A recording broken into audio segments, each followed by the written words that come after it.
Yeah, we're rolling. Okay. And you'll have to apologize for me being at we're visiting my mom and dad, so bring my kids over here to see their grandparents. So I'm kind of in the Nice.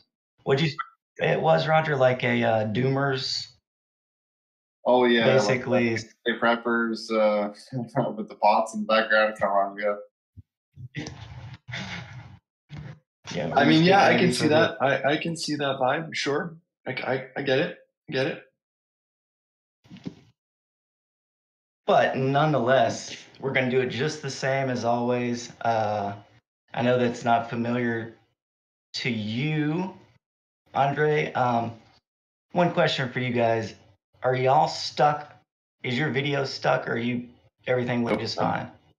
I can see myself moving. Yes, Okay. I see me moving as well. Are we stuck for you, Andre? Nope, you are both moving. It's coming in clear over here, Joey, where we're on the PC recording on. Okay, perfect. Normally in a podcast, if you listen to podcasts, they have a even though it's not necessarily scripted, there is still kind of a path that they intend to go down. Sometimes they'll be reading a book and then kind of formulate their questions based off that. We intend to be more free flow. So, would you say that your potential as Hamlet was squandered in 2008 when the Royal Shakespeare Company went with David Tennant in the role rather than you? Yes, absolutely. Clearly, they made the wrong choice. Uh, you know, uh, David is a wonderful performer, but I mean, obviously, you want the gravitas that I would have brought to the screen for sure. Who needs the Doctor in that? Although I guess at that point he hadn't been cast as the Doctor yet, was he?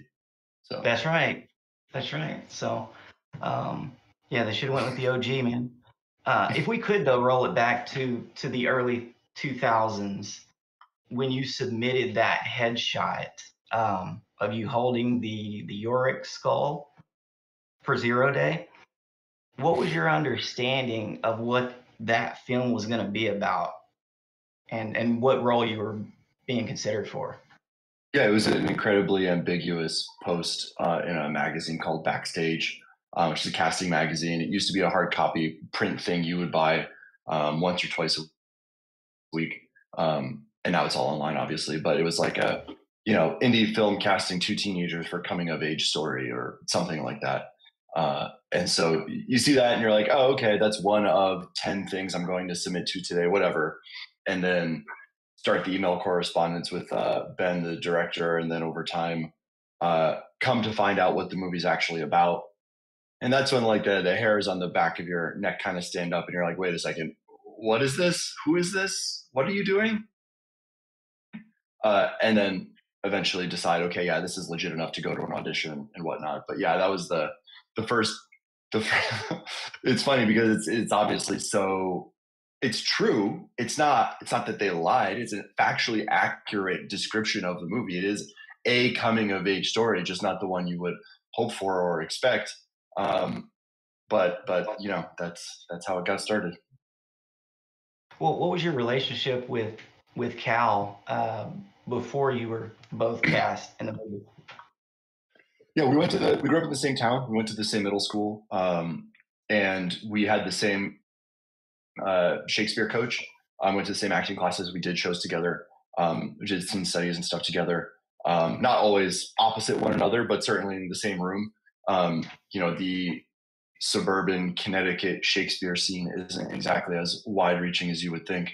So everybody kind of knows each other, and from there, when the audition came up, Ben said, "Hey, can you come in pairs?" And so I said, "Yeah, sure. I know this guy. He looks nothing like me. He's nothing like me in terms of personality and sort of performance style. So we'll show up as sort of the proverbial salt and pepper, I guess, and the rest went from there." How much did you know about what had happened at Columbine before you got that movie? Yeah, so this was 2001. This was all happening. I think the initial casting submission I sent in was in the fall of 2000. And so over the subsequent, 6 months of email correspondence, yeah, you're putting it into 2001. Columbine obviously happened April of 99, so it was very fresh for everybody. I was in 8th grade when Columbine happened. So, you're a middle schooler when at the time, the largest sort of mass shooting, school shooting event in history had taken place. How much of the portrayal in that film of Andre the character was based off of Harris or Klebold? Almost nothing, virtually nothing. Both by circumstance and by choice, like we just didn't seek out a lot of information about them. The idea at the time was not to do Columbine the movie. That was never the intention. So we never really wanted to base, and I say we, neither Cal nor I wanted to base the characters too closely on that. And that gets to a lot of sensitivities, not only from like a strictly performance and character construction choice, but the last thing you want to do is try to portray someone who's so responsible for so much pain and suffering for people, and then bungle it and turn into a caricature. And we didn't really know Ben at the time, so we didn't know what the movie would turn into. We didn't know how things would go, and you want to be extraordinarily delicate when you're doing something like that. So you're making sure that you're not making a farce out of something that's obviously so incredibly serious. So there's that consideration, the cultural aspect of it. But then just as a strictly like performance basis, we had a fully written script. It was, 200 pages or something long, whatever it was. You just look at that, and my approach as an actor is to do the work with the text that you have in front of you and to build the character as much from scratch as possible. And since this was not a historical reenactment, it made more sense to say, okay, you're starting from scratch with this scenario, these circumstances, these character dynamics. What does that look like? So it's just more of a fulfilling creative process when you're doing it that way, I think, rather than just trying to be some guy from history who happened to be responsible for a heinous crime. Did you internalize that role as that of a villain? Not in the sort of like classical Heath Ledger Joker kind of way, I would say. No, I think about those guys, those two characters specifically. Let me take a step back. I think if anyone goes into a role planning to play the villain, planning to play big to the back of the house, you're going to come in looking a little bit silly. Every villain has to believe that they're doing the right thing, and every good villain thinks that they're the hero. I just recently listened to a podcast about one of my favorite movies, Die Hard, and Hans Gruber is the bad guy in that movie. But Hans Gruber thinks he's doing the right thing, or at least he's justified in doing what he's doing. And so that's why we engage with that character. That's why we're willing to, suspend disbelief and say, oh, this guy might have a point a little bit, but he's also a bad guy and he's doing bad things. And I know I'm not supposed to like him, but I kind of do. And so you have to approach, I think, constructing a character as if they think they're doing the right thing. And then give them that sort of humanity. I got a really good script writing note once that was, every character in a scene should always believe that they're right. No one should go into it with a straw man argument. You should try to make every character as fully formed and compelling as possible. And so, the Andre and Cal characters, as demented or perverted as their logic is, they believe that what they're doing is righteous. And so you have to kind of approach it in that sense of, we're the heroes of the movie. We're the heroes of the story. Yeah. From your perspective as a teenage actor at that time, did you have concerns to the subject matter, specifically portrayal of a school shooting from the perspective of the school shooter? Yeah, there was definitely some questions. There were questions about, should we even do this? Is this the right thing to be doing 2 years hence? and that again is like a sociological question, but it's also, you know, a personal acting career question. It's a personal like life trajectory question. You know, this was 2001. I'm getting ready to go apply to college. Do I want to be the kid in the school shooting movie when people are looking at college applications? How's that going to impact the rest of my life? So on and so forth. So there were definitely like, is this the right move kind of thoughts and questions. I do not think I ever thought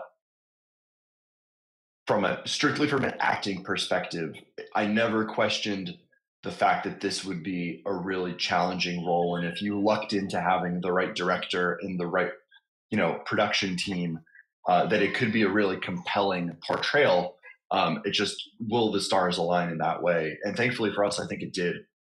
I think it's generally referred to as one of the better, if not probably the best single school shooting portrayal. Not that there's like a huge, you know, library back catalog of in that particular genre niche, but I think we got really lucky with that in the way that Ben wrote and directed and edited it. So we were in really safe hands that way, thankfully.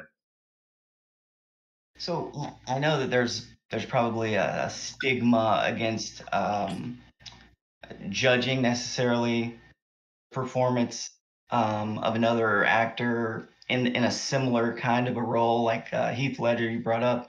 If he were judging Jack Nicholson, for example, I don't know if that's a thing or not.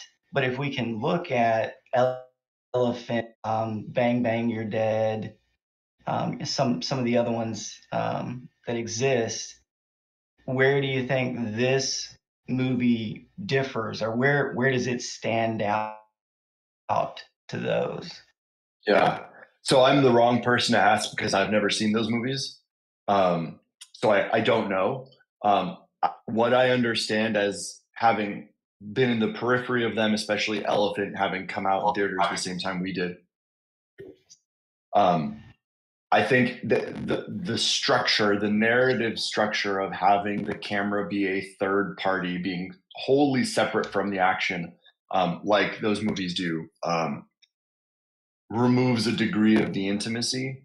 And my concern, and one of the reasons I'm happy that Ben decided to shoot it as sort of like a found footage movie, and bring the camera into the story as its own character, is that level of intimacy. You're right in there with them. You feel like you're part of what's happening.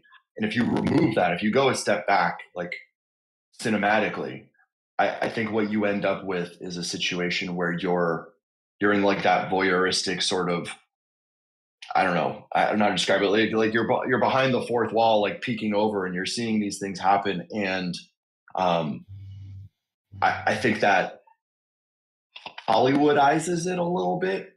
And just by virtue of the structure of the film, I think audiences start to get a little more apprehensive, which is like paradoxical because the fact that you're following Andre and Cal through 0 Day with this camera so intimately is actually what heightens the tension and makes it so scary.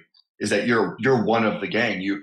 The audience is the third person in those scenes because of the camera.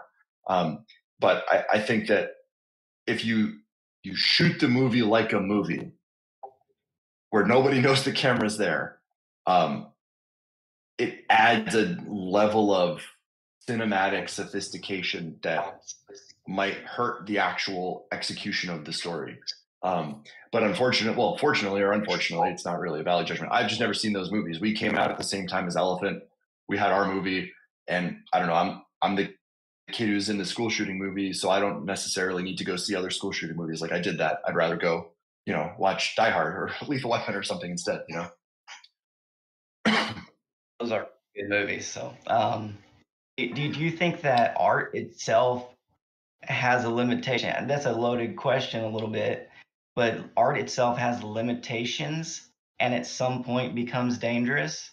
Or as Ben, I guess, put it in a way that as long as it's done properly, then there are no limitations. But that's the catch. Properly. Yes. Yeah. Your opinion. There's a comedian named Anthony Jeselnik who had a really great quote recently about this. there's a lot of controversy in the comedy community about whether people are getting canceled or what you can't say anymore and how things have gotten so sensitive. And his response to that, and I saw it on Instagram, you can probably find it pretty easily, is it's not that you can't say offensive or potentially offensive things. Comedy is about saying those things and getting away with it, having the skill to deliver some kind of potentially sensitive message. And if anyone knows Jeselnik's comedy, he excels at saying things that are very taboo and sort of out there. But it's doing it in a way with the style and the skill and the execution that the audience is willing to laugh at the joke, and they're willing to see what you're doing with language and how you're constructing the delivery. And so I probably not surprisingly, I agree completely with Ben that it's all in the execution. I was watching a bunch of sort of business bro, like startup strategy videos. And, someone said, if you're afraid of your idea being stolen, it's not because you're afraid of the idea being stolen, it's because you're insecure in your execution. And so you can have half a dozen movies like Elephant, Bang Bang You're Dead. I wanted to say Kiss Kiss Bang Bang for some reason, but that's an entirely different movie. Those movies will stand on their own because of their execution. They'll be judged on the execution. And so we're in like this little, fraternity of school shooting movies. But each one is so different from the other. It's like, yeah, they all did it a different way. Now let's judge them on their merits. And so I really think it's how you stick the landing, Right. Did the experience of working on that movie change the way that you perceive art and the way that you perceive the real world issues? Or did it have any effect other than this is a role that I did and that's that? In the moment, I don't know. As a 17-year-old, we were touring with it in festivals. I was 17 and 18 years old. So I don't know that I had the emotional depth and presence of mind to be able to recognize a shift in perspective. I know that having lived with that movie in my history for the last 20 years, and especially in the last 5 years, because of like Instagram and social media presence and all things like that, it's become very clear that it's had an impact on other people. It's been very clear. People from all over the world, I get messages from Brazil, Sweden. I got my first one from China a couple of weeks ago. And so, this movie is out there and it's resonating with people in ways that 18, 19-year-old me could never possibly have fathomed. And people have sent messages about the fact that they were on a hit list from someone. And, watching this movie gave them empathy for what the person who had planned to harm them was going through. And so those are things that you're just like, holy shit, like I could never have imagined something like a message like that coming through. And it's absolutely incredible and just really like shocking ultimately. But did I have a shift in perspective at the time? No. At the time, it was very much, this is a part that I did. This movie's coming out in theaters. I don't have an agent. I don't have a manager. How can I get those things to keep acting? I want to keep doing this.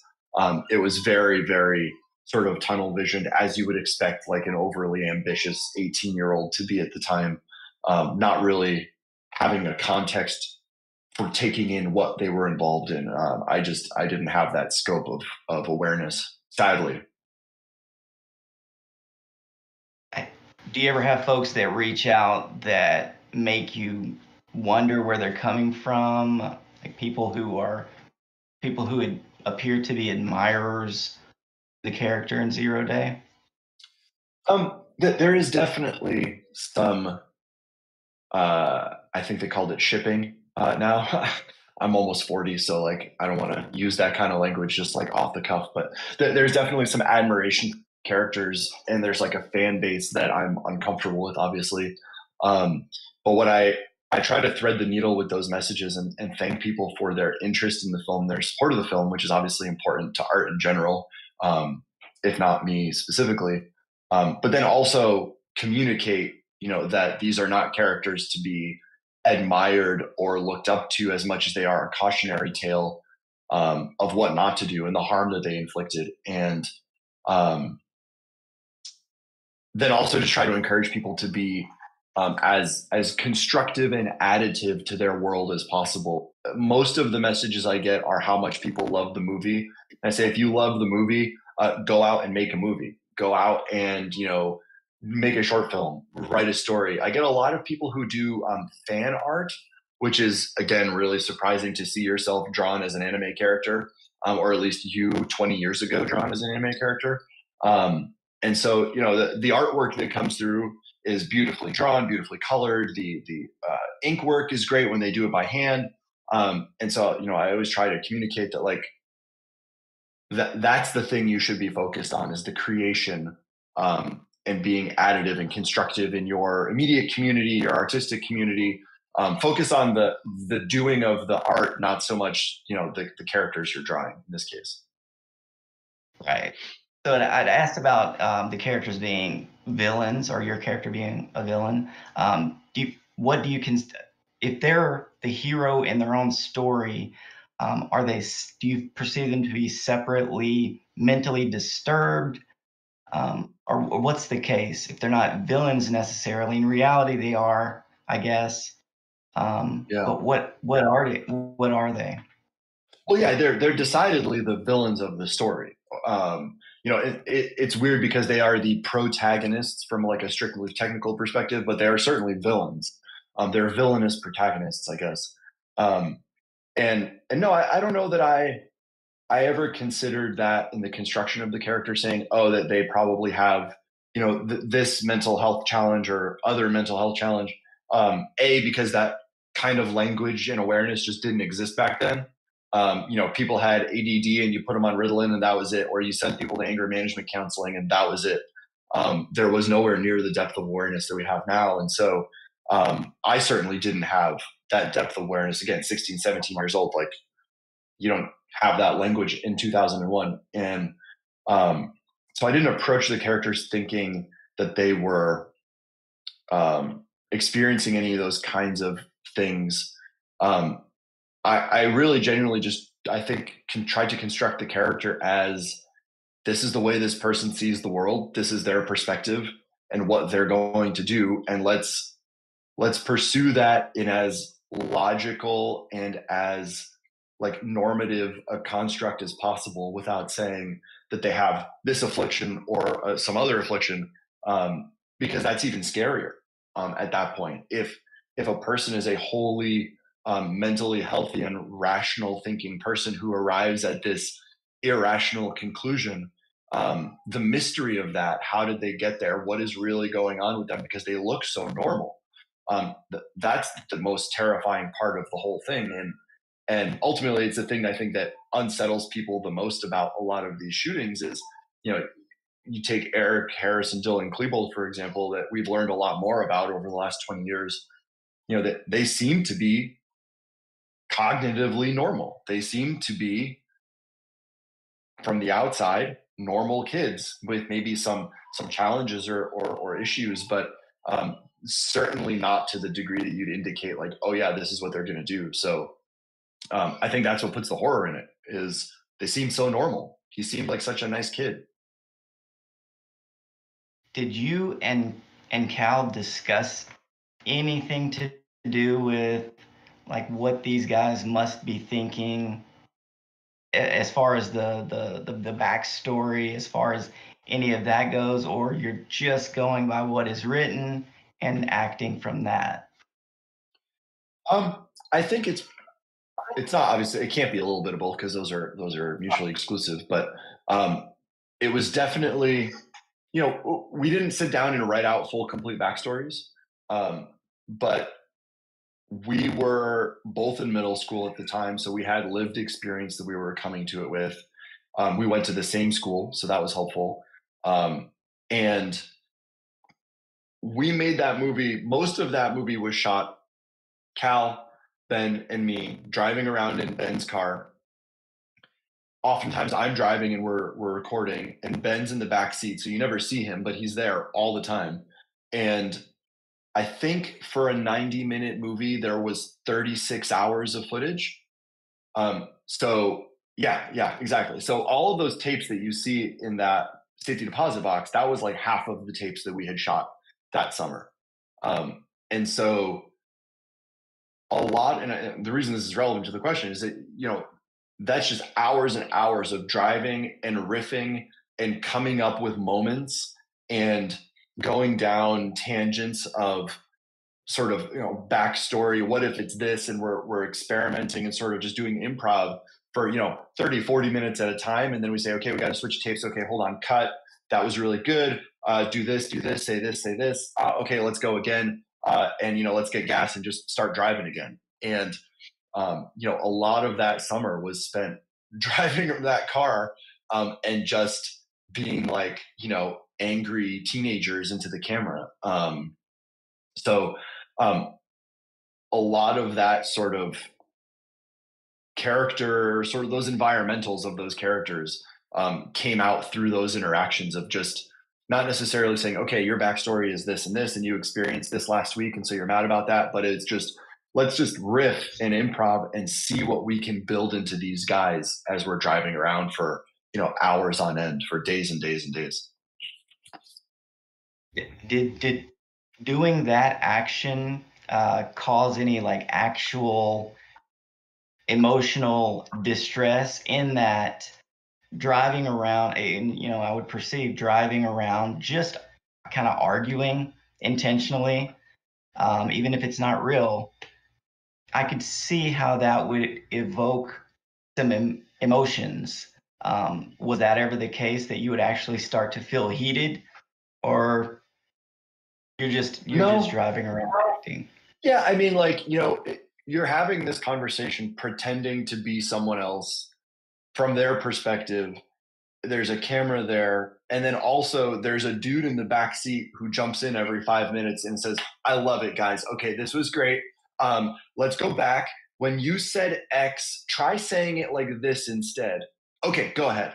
And then you start again. So if it were 45-minute long monologues and arguments that were never punctuated by starts or stops, then yeah, I could see where you might like kind of get hyped up on that.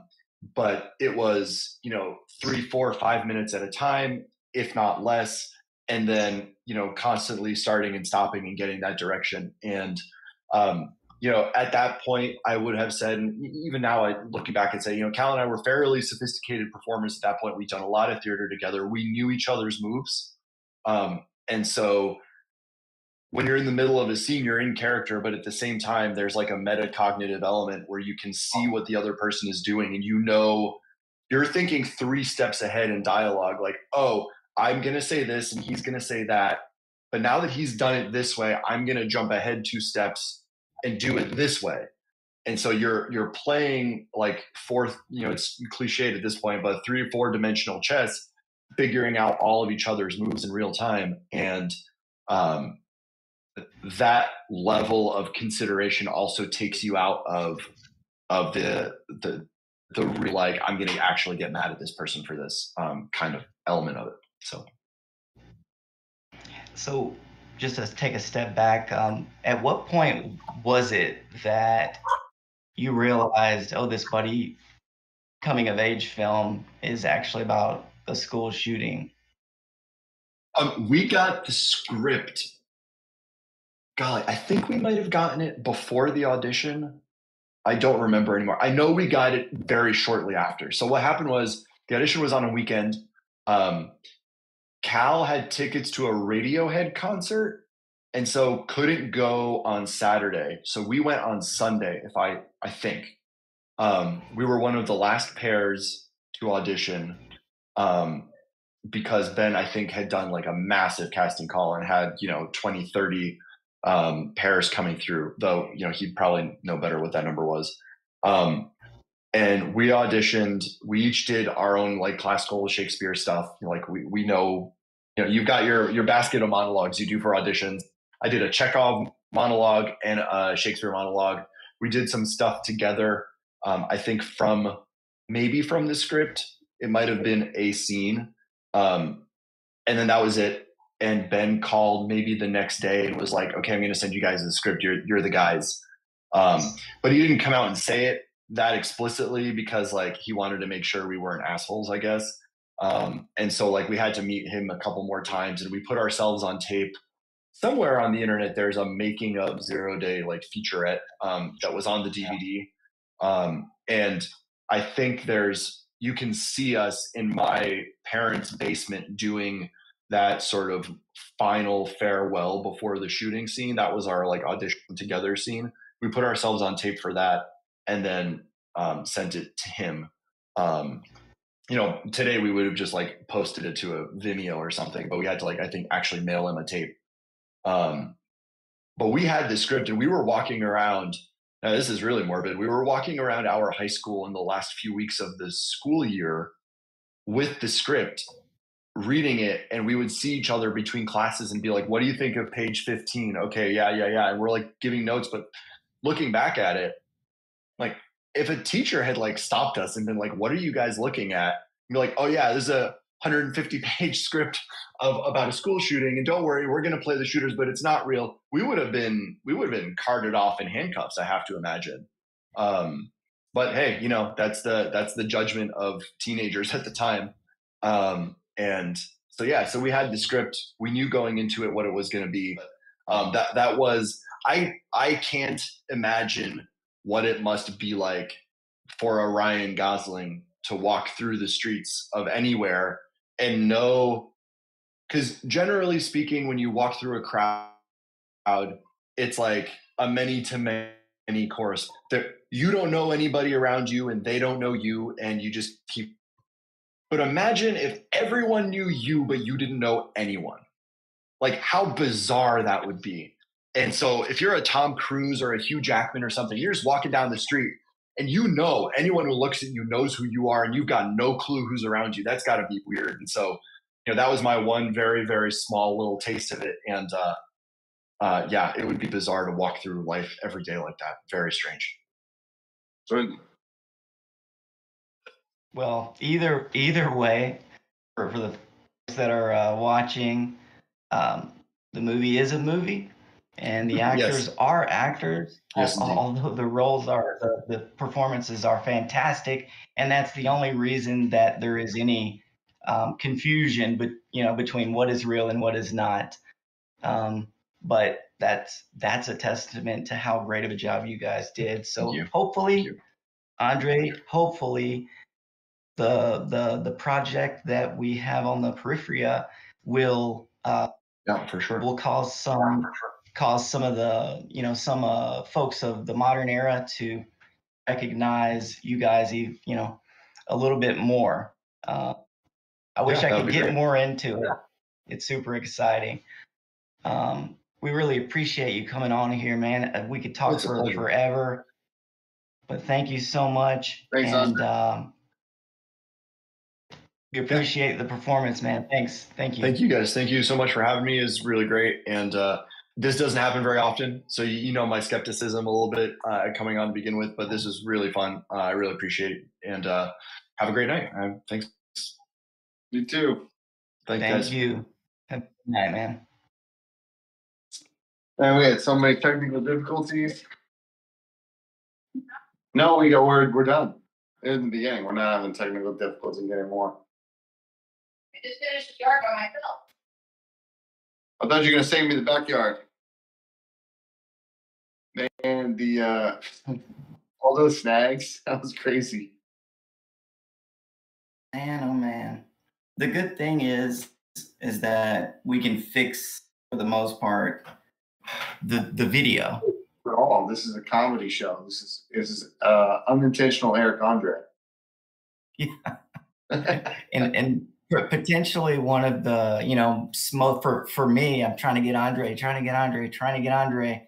and then we get him and then just screw it up. This is maybe not the worst technical issue show ever. Because I remember I'm trying to fix the audio on the who do we have? I'm forgetting his name. Large UFC alternate. What was it? Art? Not Art Jimerson. It was Eric. Oh, Eric Kirkman. What was it? Eric? Yeah. The The martial audio. artist. Oh yeah. Yeah. I have my production assistant and my editor that I hired working on it right now. The grip and the best boy, the two top roles that are not filmed, right? That's the editor. Arts is perfect, but Eric's got like an hour worth of footage messed up, so we got like 30 minutes.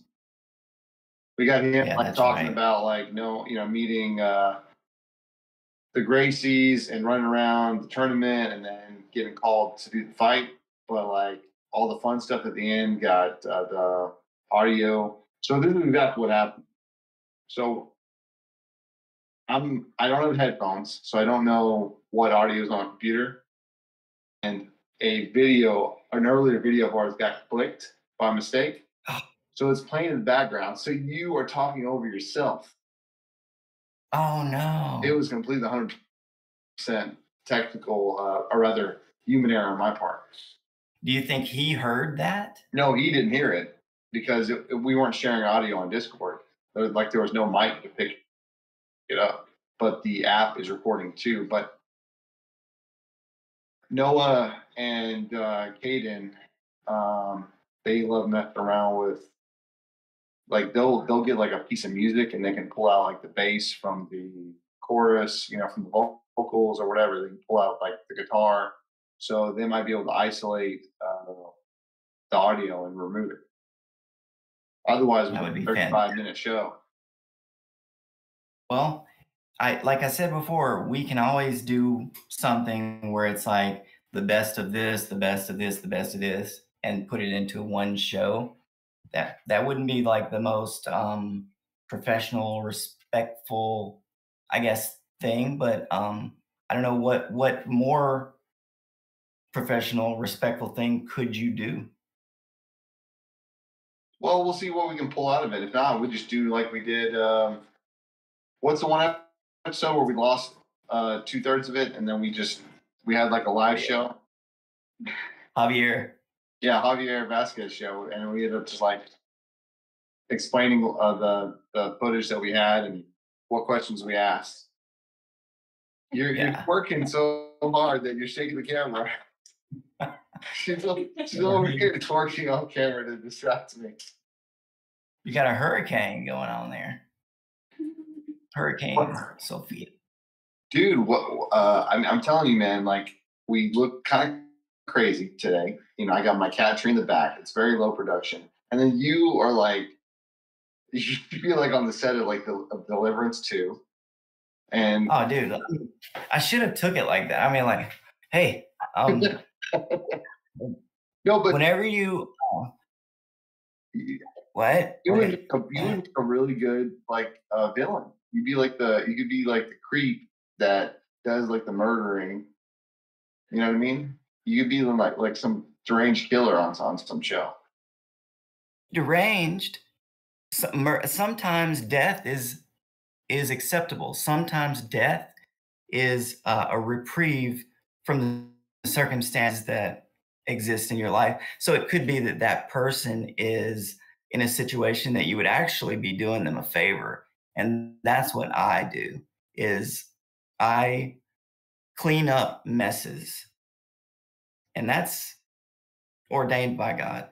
So when I end it, it's not a crazy person doing a crazy thing. It is actually the most helpful, loving thing that I can do whenever I slice your throat. Yeah, if you were just like playing with a knife, during the interview, that'd have been hilarious. But I'm thinking like, what the hell does Andre think about us? I mean, I feel with an answer.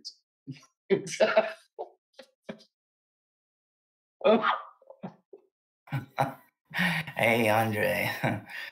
what did you do whenever Ben got in the back seat and you were sitting in the front seat and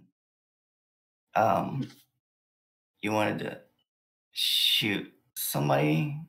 Or do you still want to shoot somebody? Like, you need two people. And the other guy's, he's not meant for you. He doesn't even have anything to do with you anymore. But I've been there for this whole time. Since 2001, it's been me and you. And the cover of this is on the cover of the video. Okay, we gotta leave in 30 minutes, so you need to get yourself dressed. Okay, hey, come on. What's the dumb face doing? He's doing like a goofy character. You look ridiculous. What is he? Look at the background. And You like, look absolutely ridiculous. Are you trying to be one? this is incredible. There's a freaking cast iron pan. That is so silly. So you can cook your human hands? well, the knife, it still smells like Wait. what her name was. Her No, name the was other Susan. side. That's Janet. Oh, that's Caleb. You don't want to know about what happened there. Denise, this night was special. Deborah, you old bitch, you. I think the feds are going to be on us soon. Yeah. You're done. You I feel like this is so crazy. Man. Well, I gotta get going, man. Yeah, better too, man. It's actually fun. It was fun while it lasted. So, hey. You guys have your play dates all the time. To be continued. Yeah, most of it we're looking up dumb videos though, and it's I don't know. It's actually always fun every time. But yeah, because this is a hobby. This is literally a hobby. And those are recreation. Like this was felt more like a business, and those other videos where we're looking up bullshit like Jordan and all that, we need to get back to those. So either way, y'all have fun and don't get in trouble. Yeah, we can look back and laugh about all the technical mistakes we made. I'm just gonna send you all the footage, and then we can have a laugh. See you, man. All right, see ya.